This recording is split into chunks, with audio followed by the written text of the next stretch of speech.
Hi guys. Today I'd like to share a little devotional on the feeding of the 5,000. A lot of us know this story. Essentially what happens here is this: the 12 disciples had just come back from being sent out by Jesus to proclaim the good news and to teach and to heal the sick and to cast out demons, right? So they're tired. They come back and they are reporting to Jesus what they had done and all that. But there was a lot of people around, and so they were very tired and hungry. And so Jesus said, "Come, let's go to some place so that we can go and talk more. You can rest and you can eat a meal."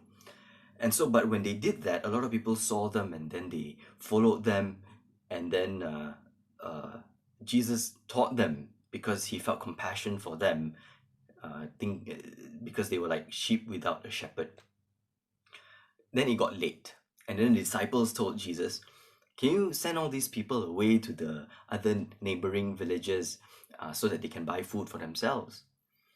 Jesus told them, "You feed them, or you give them something to eat."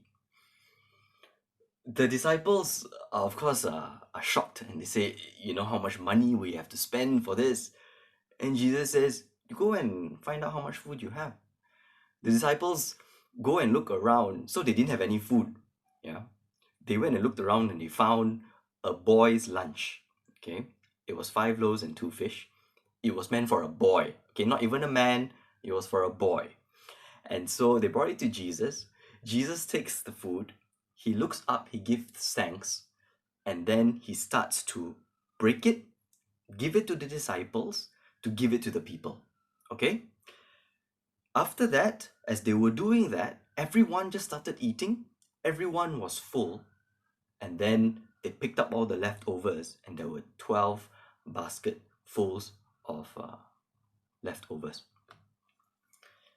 So, what I what amazes me about this scripture here is that the state of the disciples at that point, firstly, the state of the disciples at that point, they were tired and they were hungry. They wanted to eat. They didn't actually have any food. I don't know how they were going to get the food, but they didn't have any food, which is why they needed to go and get this boy's lunch. All right. Secondly, the thing that amazes me is we don't actually know when the food started to multiply. What we know is that Jesus looked up, he gave thanks, he started breaking the bread, gave it to the disciples, and the disciples started to break it and give it to the people, and they all started to eat. It did not happen when Jesus gave thanks, because it didn't say like poof, suddenly all the bread and fish were around. It happened in the breaking. So it was probably when Jesus broke the bread and gave it to his disciples.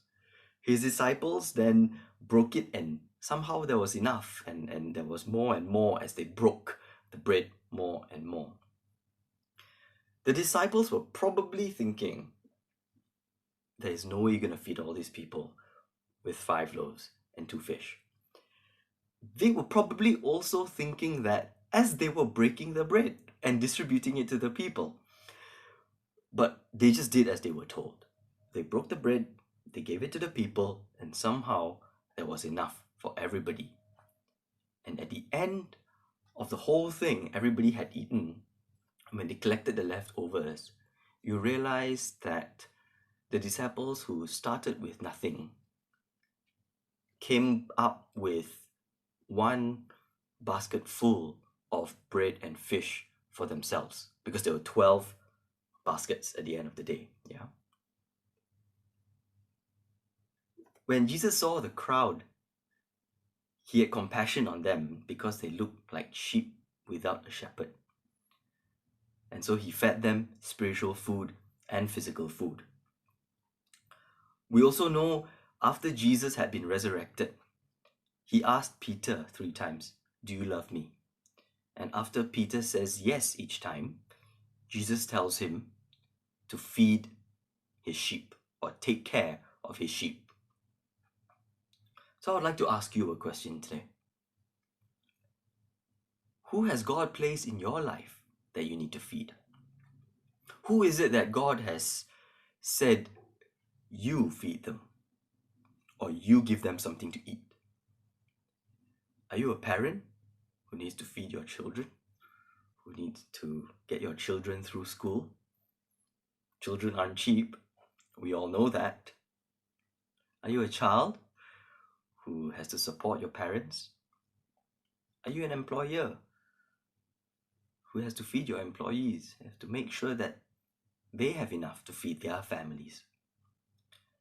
Are you a spiritual leader who has to feed those you are leading?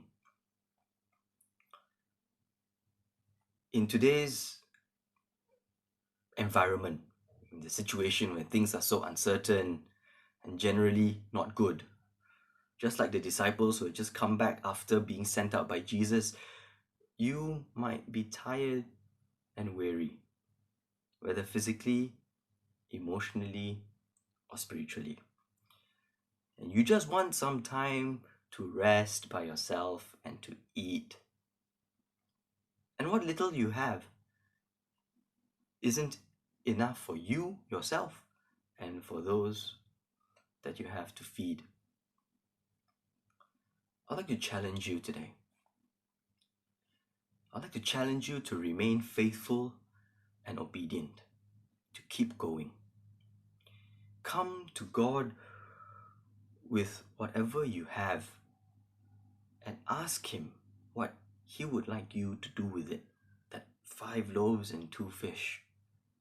And see how, with so little, He blesses and multiplies it. And this multiplication, it's not a situation where one day you wake up in your and your bank account has all of this money. It's in the breaking, it's of the bread, it's in the distribution. And as you distribute, it multiplies. And at the end, it leaves you with a basket full for yourself after everyone around you has eaten until they are full. I pray that you are blessed by this sharing.